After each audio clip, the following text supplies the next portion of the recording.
Digestive system हमने पढ़ लिया। डाइजेस्टिव सिस्टम का बेटा मकसद क्या था? डाइजेस्टिव सिस्टम का मकसद था to provide the glucose, to provide glucose. ठीक है, एक आपके पास लिविंग ऑर्गेनिज्म है, एक आपके पास ह्यूमन बॉडी है बेटा। ह्यूमन बॉडी के अंदर आपके पास क्या है? ह्यूमन बॉडी को थोड़ा सा डिस्कस करते हैं ताकि हमें क्या लग जाए, हमें थोड़ा सा चीजों के बारे में ज्यादा अच्छे से आइडिया हो जाए।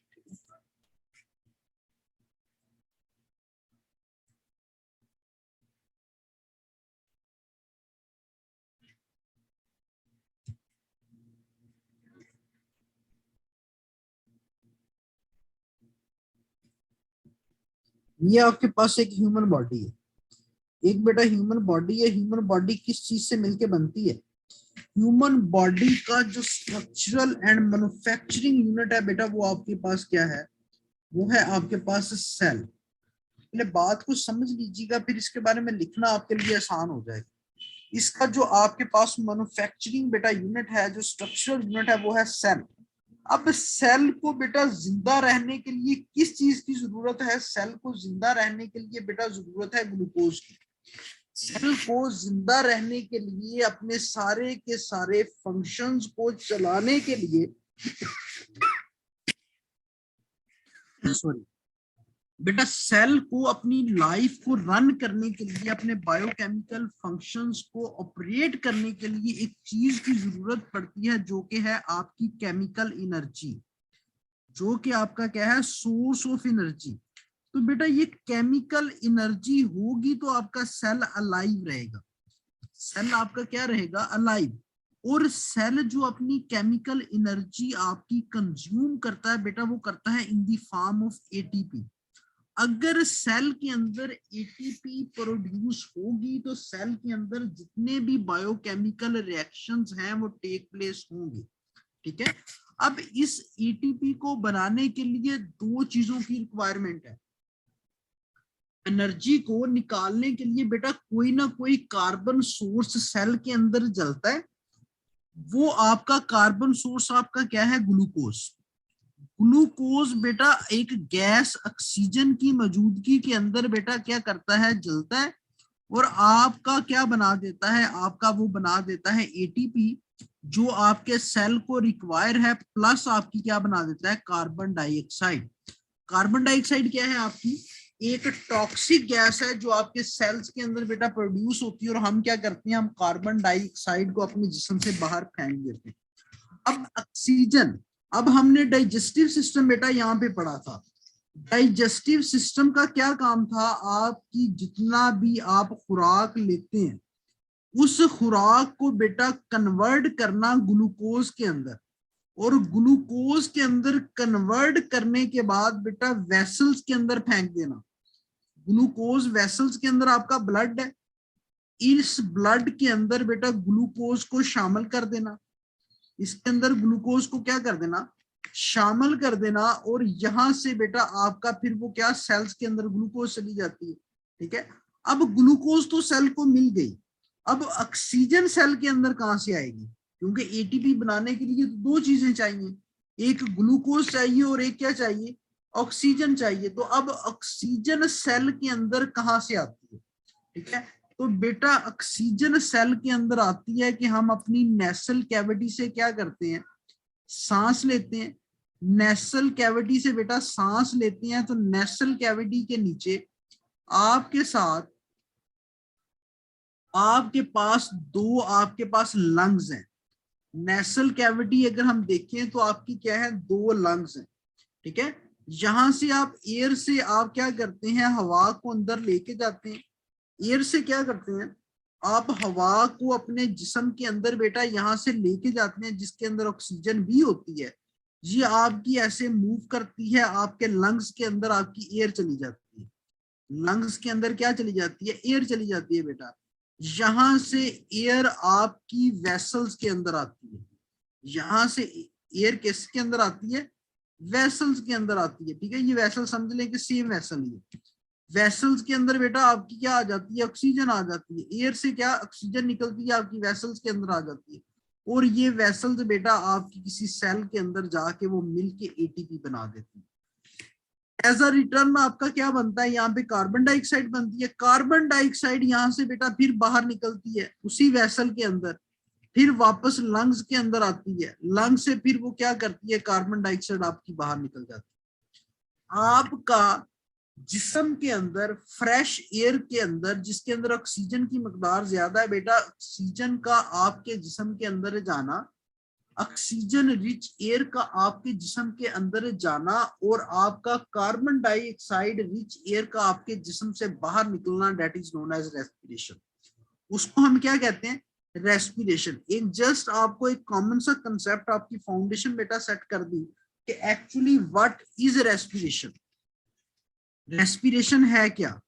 Respiration is all about taking oxygen rich air into the body and take out carbon dioxide rich air outside the environment, outside from the body, उसको हम क्या कहते हैं, रेस्पिरेशन। अब डाइजेस्टिव सिस्टम, ग्लूकोज बनाने के लिए आपके पास एक ऑर्गेनेली थी, एक सिस्टम था जिसको हम डाइजेस्टिव सिस्टम कहते थे। इसी तरह आपका जो रेस्पिरेटरी सिस्टम है बेटा, वो तमाम का तमाम टोटली आपका बेस कर रहा है आपके लंग्स के ऊपर, आपके लंग्स के ऊपर। तो अब हम आप लोगों को अगर ये पता चल गया कि व्हाट वाज द कंसेप्ट आपका क्या है, आपका इसके पीछे रेस्पिरेटरी सिस्टम के पीछे रेस्पिरेशन है क्या, तो बेटा अब हम देख लेते हैं कि हमारे रेस्पिरेटरी सिस्टम के अंदर फर्दर कौन कौन से स्ट्रक्चर्स आते हैं। हमारे रेस्पिरेटरी सिस्टम के अंदर फर्दर कौन कौन से स्ट्रक्चर्स आते हैं। यहां तक बात क्लियर है कि एक्चुअली व्हाट इज रेस्पिरेशन, और जो सिस्टम बेटा इसको कंट्रोल कर रहा है उसको रेस्पिरेशन सिस्टम कहते हैं, जो आपका शुरू से होकर एंड तक चलेगा। तो यहां तक रेस्पिरेशन के अंदर किसी को कोई मसला?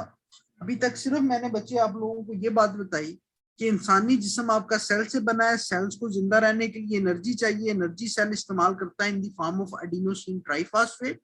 उस एडिनोसिन ट्राइफॉस्फेट की सिंथेसिस के लिए, उसकी प्रोडक्शन के लिए सेल को दो चीजें चाहिए, glucose as well as the oxygen. Glucose वो डाइजेस्टिव सिस्टम से उसको मिल जाती है और ऑक्सीजन आपको मिलती है आपके लंग से। दोनों मिलके आपके क्या बना देते हैं, एटीपी, और एज अ रिजल्ट आपकी एक कार्बन डाइऑक्साइड गैस भी बनती है। ऑक्सीजन का आपके सेल्स के अंदर आना, आपके जिस्म के अंदर आना और आपके जिस्म से कार्बन डाइऑक्साइड का बाहर निकलना, that is known as respiration. उसको हम ओवरऑल क्या कहते हैं, रेस्पिरेशन कहते हैं।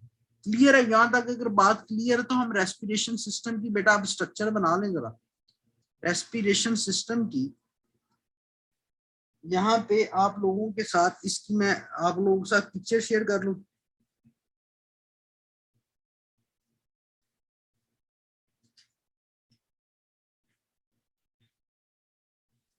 ओके जी, हमने रेस्पिरेशन सिस्टम यहाँ पे बनाते हैं।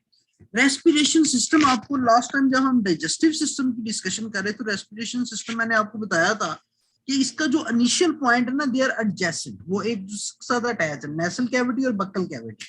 अब ये आपके पास, लेट्स सपोज कि ये आपके पास क्या है बेटा, ये आपके पास क्या है, ये आपके पास नेसल कैविटी, ये आपके पास एक ह्यूमन है, ये उसका नोज थोड़ा सा लंबा बन गया लेकिन इट्स ओके।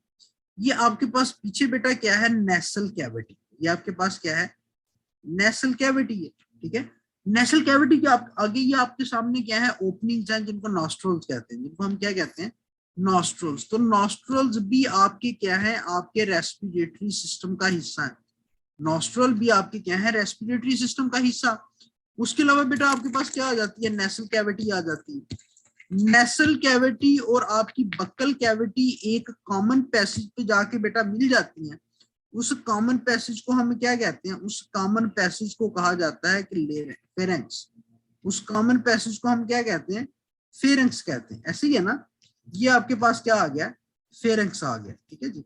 फेरेंक्स के एक्चुअली ना 3 पार्ट्स होते हैं। फेरेंक्स के जो आपका ये वाला पार्ट होता है, ये ऊपर वाला, इसको नेसोफेरेंक्स कहते हैं, नीचे वाले को ओरोफेरेंक्स कहते हैं, और लास्ट वाले को लेरेनोफेरेंक्स कहते हैं। लेकिन नोटो, उसके बारे में इतनी डिस्कशन की जरूरत नहीं है। अब यही फेरेंक्स बेटा आगे जाके आपकी 2 नालियों के अंदर बढ़ जाती है। एक आपके पास, एक आपकी ऐसे बैक पे चलती है, that is known as oesophagus, जो आपके डाइजेस्टिव सिस्टम का पार्ट है, और ये एक आपकी फ्रंट पे, ये जो आपकी आप रफ सी आपको मटेरियल नजर आ रहा है बेटा, डेट इज नोन एज आपका ये क्या है, सारे का सारा ये आपका आपके रेस्पिरेटरी सिस्टम का हिस्सा है।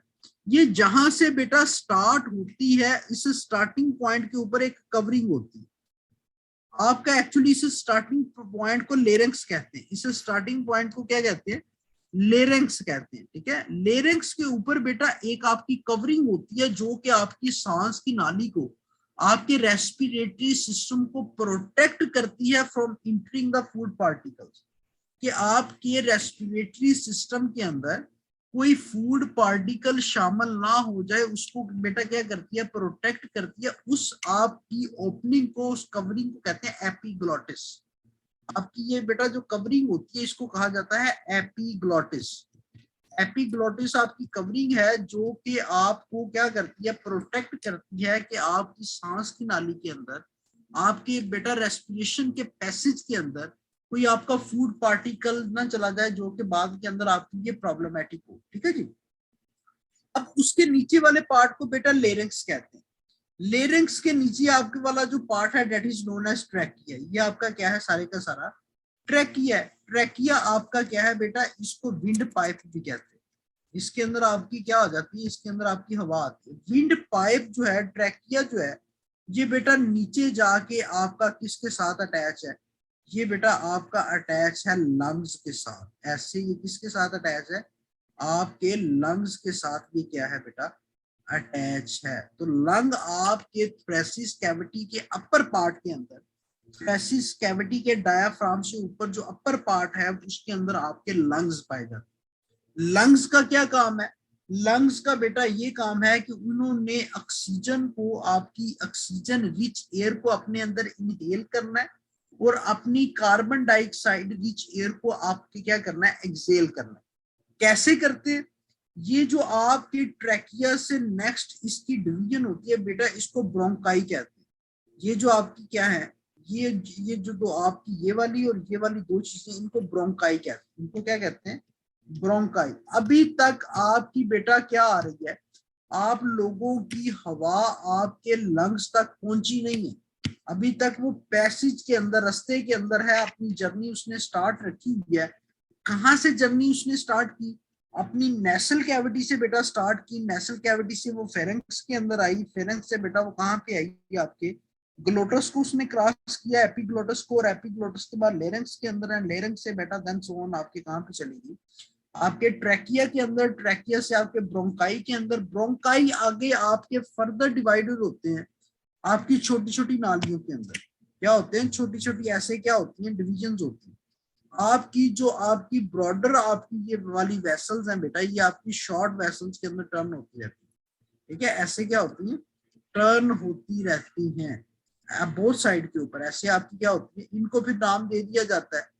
इनको आपका फिजियोलॉजी के अंदर, आपकी ह्यूमन फिजियोलॉजी के अंदर नाम देता है कि they become the tertiary, they become the secondary bronchi and then so on. अब बेटा जितनी नैरो होती जाएंगी उतनी फिर ये आपका जब बिल्कुल नैरो स्टेज पे पहुंच जाएंगी तो उस स्टेज को कहते हैं ब्रोंक्यूल्स। उसको क्या कहते हैं? ब्रोंक्यूल्स। ठीक है, उन ब्रोंक्यूल्स, जब आपकी ब्रोंक्यूल्स के साथ फिर आपके यहाँ पे ऐसे ब्लैडर लाइक स्ट्रक्चर्स होते हैं। ऐसे छोटे छोटे ब्रैकेट ब्लैडर लाइक स्ट्रक्चर्स होते हैं जिनको एल्वियोलाई कहते हैं। जिनको क्या कहते हैं? एल्वियोलाई। ठीक है, ये एल्वियोलाई के अंदर एट लास्ट आपकी गैस भर जाती है। आपकी क्या होता है बेटा? आपकी सारी की सारी गैस इसके अंदर क्या होती है? भर जाती है। और इस गैस, ये आपका लास्ट पार्ट है आपके रेस्पिरेटरी सिस्टम का, और जिसके अंदर आपकी गैस बेटा चली जाती है। फिर यहाँ से आपकी वेसल्स के अंदर गैस आती है। आपके वेसल्स के अंदर ऑक्सीजन आती है और जहां पे इसकी रिक्वायरमेंट होती है वहां पहुंच जाती है।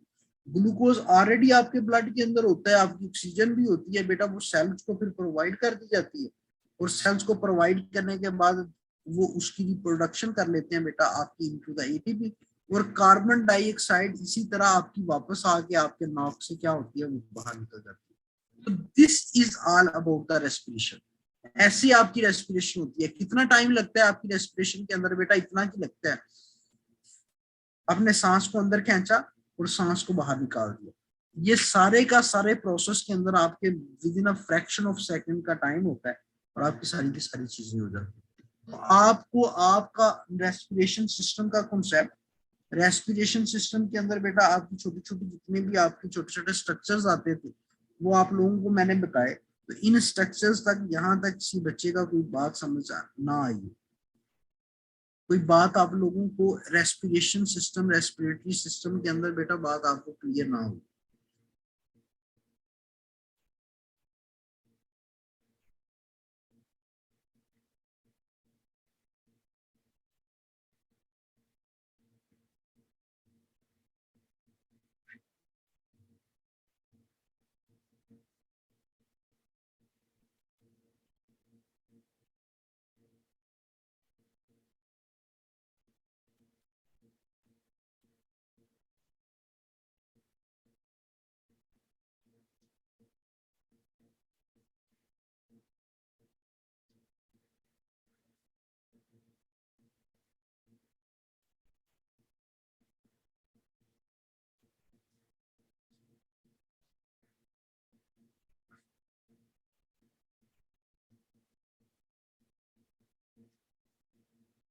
अच्छा शरोज, मुझे ये बताएंगे आप लोगों को मैंने नेचुरल डिजास्टर्स पढ़ा दिया, नेचुरल डिजास्टर्स एंड हैजर्ड्स के बारे में।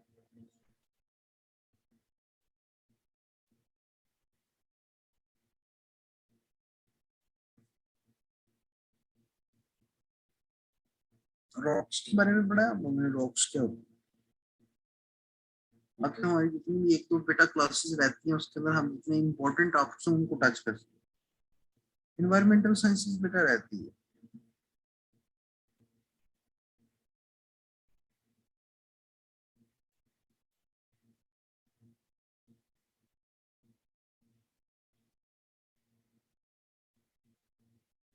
सिकंदर ने कहा कि सर इन्वायरमेंटल साइंस रहती है।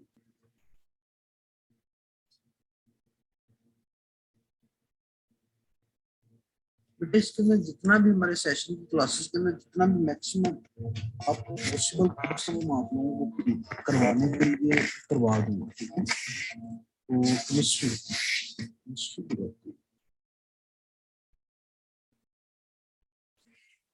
अच्छा अभी रॉक्स के बारे में देखें थोड़ा सा। रॉक्स मुझे लगता है इस दफा आपसे रॉक्स के बारे में क्वेश्चन पूछ लिया गया, क्योंकि रॉक्स आपका बड़ा इंपॉर्टेंट टॉपिक है लेकिन ये काफी अरसे से इग्नोर किया जाता है इसको। बस रॉक्स के बारे में देख लेते हैं रॉक्स क्या होती है। बट रॉक्स आपकी क्या होती है?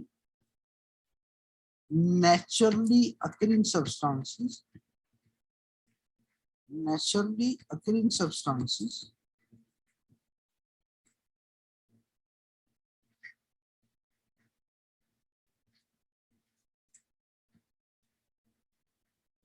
made up from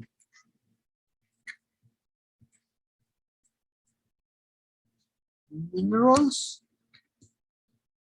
and mineraloid।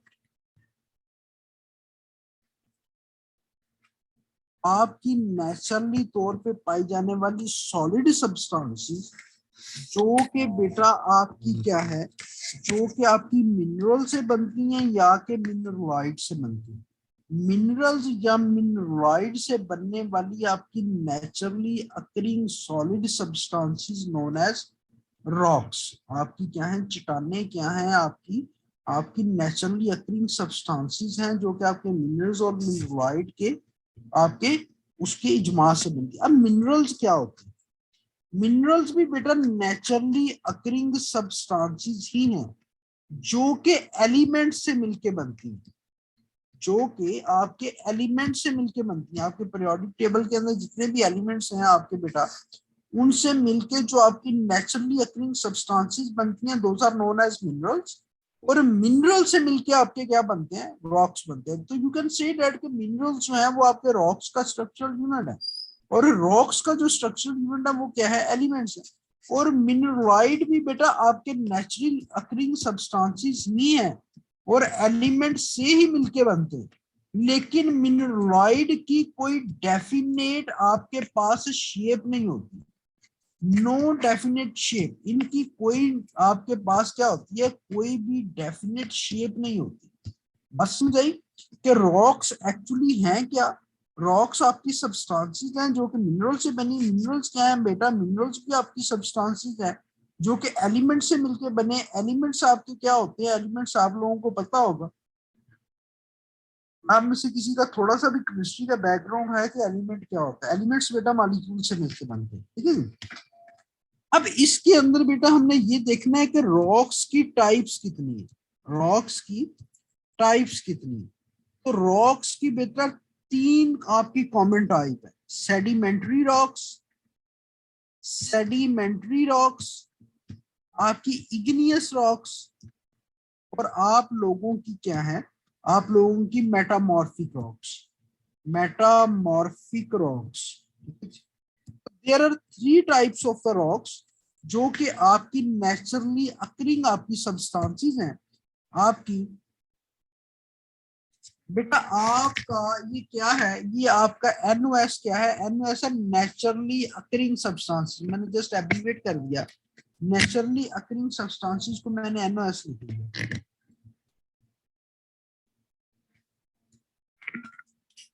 बेटा इसके अंदर मैंने आपको तीन टाइप्स की रॉक बताया, एक इग्नियस रॉक्स बताया, एक सेडिमेंट्री रॉक्स बताया, और एक मेटामॉर्फिक रॉक्स बताया। और सबसे पहले मैं आपको बताता हूँ इग्नियस रॉक्स के बारे में।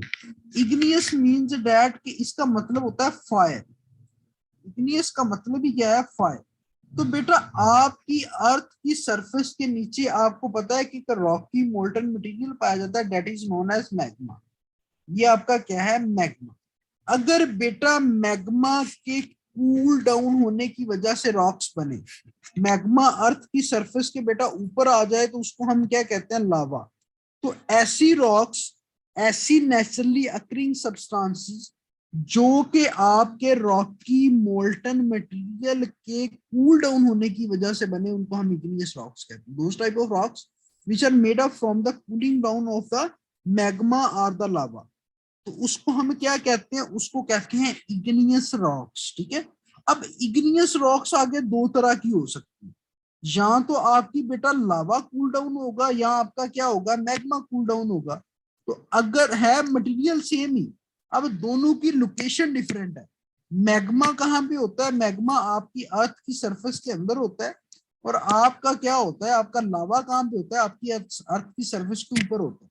तो अगर बेटा मैग्मा के कूल डाउन होने की वजह से आपकी रॉक्स बनेगी तो उनको कहते हैं इंट्रूसिव रॉक्स।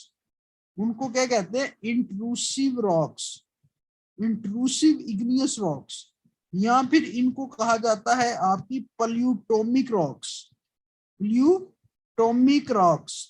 और बेटा अगर वो लावा के कूल डाउन होने की वजह से बने तो उनको हम क्या कहते हैं, एक्सट्रूसिव, उनको क्या कहते हैं, एक्सट्रूसिव, या फिर उनको क्या कहा जाता है, वॉल्केनिक, या फिर उनको क्या कहते हैं, वॉल्केनिक इग्नियस रॉक्स, ठीक है जी।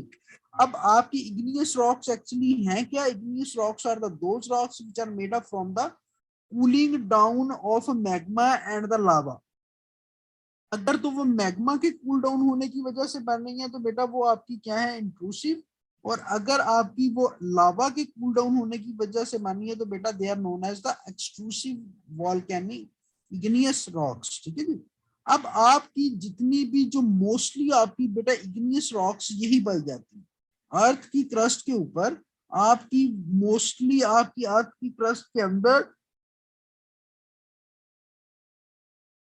अर्थ की क्रस्ट के अंदर बेटा आपकी इग्नियस रॉक्स ही पाई जाती है, ठीक है, इग्नियस रॉक्स ही पाई जाती है, ठीक है जी। ऑलमोस्ट कोई 80% के करीब करीब, 82% के करीब करीब आपकी इग्नियस रॉक्स हैं आपके अर्थ क्रस्ट के अंदर। आपके अर्थ के अंदर, अर्थ क्रस्ट के अंदर 82% के करीब करीब क्या है बेटा, आपकी इग्नियस रॉक्स हैं, ठीक है। उसके अलावा बेटा आपकी सेडिमेंट्री रॉक्स फिर क्या होती है।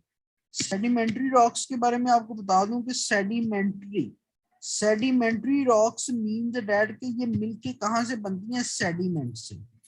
इनकी जो फॉर्मेशन के अंदर चीज होती है वो होती है सेडिमेंट्स। अब सेडिमेंट्स क्या होती है, sediments are the small pieces of the rocks. ये रॉक्स के स्मॉल पीसेस ही होते हैं। अगर लेट्स सपोज आपके पास एक रॉक है बेटा, ये टूट गई, बिलियन ऑफ ईयर लगे ये छोटे छोटे पीसीस के अंदर टूट गई। अब छोटे छोटे पीसीस की बेटा अकामुलेशन होने के बाद जो नई रॉक्स बनती हैं उनको हम क्या कहते हैं, sedimentary rocks. Small pieces of rocks को हम क्या कहते हैं, स्मॉल पीसीज ऑफ रॉक्स को कहा जाता है बेटा आपके सेडिमेंट्स। सेडिमेंट्स बनने के प्रोसेस को हम वेदरिंग कहते हैं। सेडिमेंट बनने के प्रोसेस को हम क्या कहते हैं? वेदरिंग कहते हैं। अब बेटा इस रॉक्स का छोटे छोटे रॉक्स के अंदर टूटना, छोटे छोटे पीसेस के अंदर टूटना, जिनको हमने सेडिमेंट्स का नाम दिया, ये इसके अंदर बेटा किसी ना किसी चीज का तो रोल होगा। कोई जानवर यहाँ पे आया होगा, उसने पाँव रखा होगा, पत्थर टूट गया होगा। कोई पौधा वहां पे उगा होगा, आपका पत्थर टूट गया होगा। फ्लड आया होगा, पत्थर टूट गया होगा। कोई आपका वहां पे अर्थक्वेक आया होगा, पत्थर टूट गया होगा। तो बेटा जो सेडिमेंटेशन का प्रोसेस है, जो आपका वेदरिंग का प्रोसेस है, वो आपका क्या है? वो बाय डिफरेंट मीन्स आपका बड़ी चट्टान का छोटी चट्टान के अंदर टूटना, आपका एक पहाड़ का, एक आपके पास चट्टान का, एक रॉक का बेटा छोटे छोटे पीसेस के अंदर टूटना, that process is known as weathering. उस प्रोसेस को हम क्या कहते हैं? वेदरिंग का प्रोसेस कहते हैं। ये वेदरिंग बेटा आपकी फिजिकल भी हो सकती है, बायोलॉजिकल भी हो सकती है, केमिकल भी हो सकती है, नेचुरल भी हो सकती है। ठीक है, बाय एनी मीन ये आपकी क्या हो सकती है? वेदरिंग हो सकती है। इसके नतीजे में बेटा आपके पास सेडिमेंट्स बन गए। इन सेडिमेंट्स का अकामुलेट होके नई रॉक्स बना देना। ये एक्चुअली कोई नई रॉक्स तो नहीं बनी, ये पुरानी रॉक ही अकामुलेट हुई है। और पुरानी आपकी रॉक्स ही अकामुलेशन के बाद बेटा क्या बना देती हैं? आपकी नई रॉक्स बना देती हैं। उनको हम क्या कहते हैं? Sedimentary rocks. उनको हम क्या कहते हैं? Sedimentary rocks. ठीक है जी। कैसे बनती हैं? By the process of the weathering as well as the accommodation of the protolith. उसके अंदर प्रोटीलिथ कैसे कहते हैं बेटा? जो ओरिजिनल रॉक होती है उसको प्रोटीलिथ लगा दो।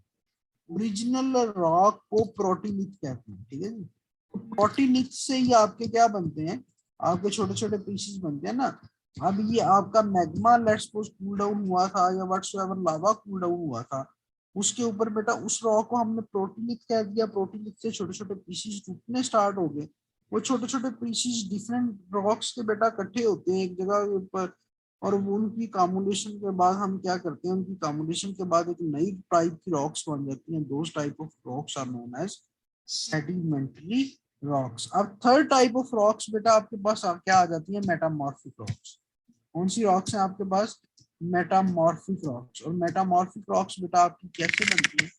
जस्ट सिंपल सा बता देता हूँ। Metamorphic rocks are the those rocks जिसके ऊपर बेटा आप अगर प्रेशर प्रेशर और क्या करेंगे?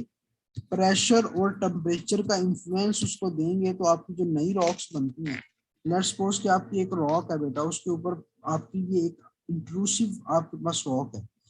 आपकी रॉक के ऊपर अगर प्रेशर और टेम्परेचर का इंफ्लुएंस आए और एक नई रॉक की शक्ल वो इख्तियार कर ले, तो उसको हम क्या कहते हैं? Metamorphic rocks. उसको हम क्या कहते हैं? Metamorphic rocks. ऐसी रॉक्स जो कि आपकी ओरिजिनल रॉक से नई रॉक्स बनने by the influence of the pressure and temperature, उसको हम क्या कहते हैं? उसको हम मेटामॉर्फिक रॉक्स कहते हैं। एक्चुअली आपकी इग्नियस रॉक्स जो है वो प्रेंटल आपकी क्या है? रॉक्स हैं। उसके बाद आपकी उसके अंदर फर्दर अल्टरेशन होती हैं। आपकी सेडिमेंट्री रॉक्स भी उसी से बनती हैं, और आपकी क्या है? मेटामॉर्फिक रॉक्स भी उसी से बनती हैं। और रॉक्स की स्टडी को हम क्या कहते हैं? रॉक्स की स्टडी को कहा जाता है पेट्रोलॉजी। रॉक्स की स्टडी को क्या कहते हैं? पेट्रोलॉजी। तो रॉक्स के बारे में कोई 5-7 नंबर का क्वेश्चन तो आपका तैयार हो गया होगा। 5 से 7 नंबर का क्वेश्चन तो कोई तैयार हो गया होगा ना इतना। आपको टाइप्स ऑफ द रॉक्स पता है। टाइप ऑफ द रॉक्स की बेसिस के ऊपर बेटा हमने छोटी छोटी बातें की। आपकी जो सबसे बेटा रॉक्स है वो इग्नियस रॉक्स पाई जाती है। अर्थ क्रस्ट के ऊपर जो सबसे ज्यादा रॉक्स है बेटा वो आपकी क्या है? इग्नियस रॉक्स हैं। उसके अलावा दूसरे नंबर पे आपकी मेटामॉर्फिक रॉक्स, और थर्ड नंबर पे आपकी क्या है? Sedimentary rocks. Because sedimentary rocks takes a lot of time to be done. ठीक है, सेडिमेंट्री रॉक्स आपकी क्या है? थर्ड नंबर पे आती है।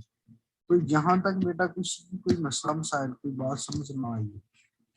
यहाँ तक किसी बच्चे को रॉक्स के अंदर, और लेट्स सपोज कि हमने एक टॉपिक किया रेस्पिरेटरी सिस्टम वाला, इस इन दोनों टॉपिक्स के अंदर किसी बच्चे को कोई बात कंफ्यूजिंग लगी हो, कोई बात समझ ना आई?